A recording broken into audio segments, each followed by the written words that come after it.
actually that sustainability itself is not good enough. Actually, it's old hat. We need to move on from there, because the basic understanding of sustainability is our ability to do tomorrow what we do today. And in terms of food and agriculture, being able to do tomorrow what we do today is not going to be good enough. Being able to just do that when there is increasing demand, i.e.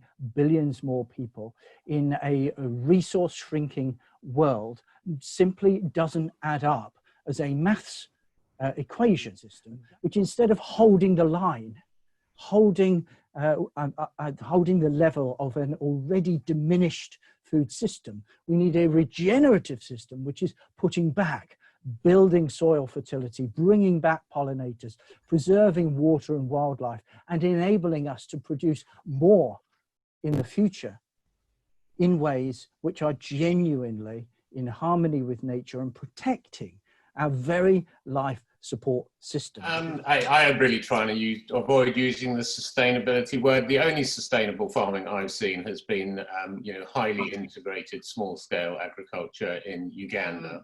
It's absolutely integral part of what they do is that it is knowledge intensive, and seed saving and varieties that work in it is an absolutely integral part of that, and it is a whole system. It's the only example of agriculture that I've seen globally that gives me any hope at all, and I think it's the only one that I've seen that really warrants the use of the word sustainable. Nothing we do, no farming I've seen in this country I would regard as sustainable, including my own. We are bought into this paradigm of 0.7% of GDP getting back to farmers, and I think it's going to be virtually impossible to farm in a sustainable way with such a paltry sum going into looking after our countryside, which of course should be the purpose of agriculture as well as producing food.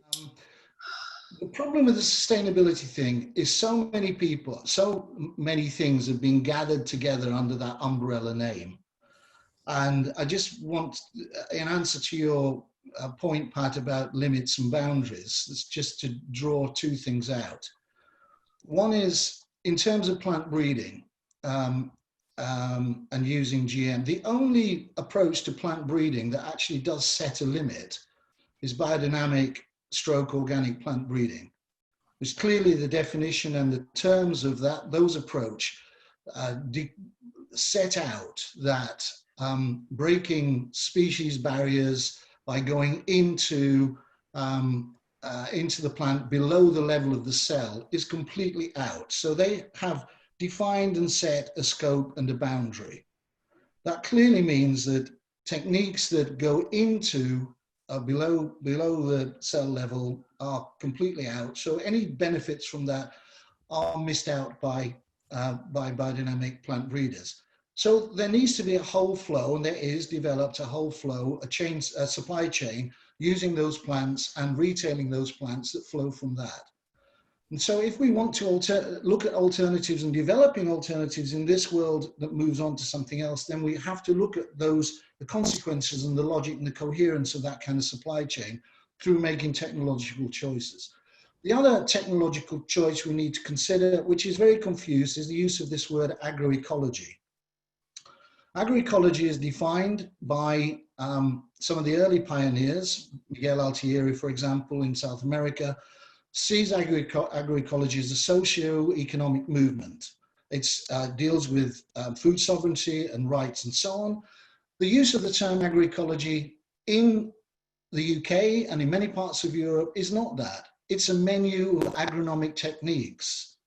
And in fact, the much vaunted agroecology in 25-year plan separates that, talks about agroecology as a menu of techniques. So if we want to find something that's different from the word sustainability, and we have to, then we need to be clear about the other terms that we use and what flows from the use of those terms.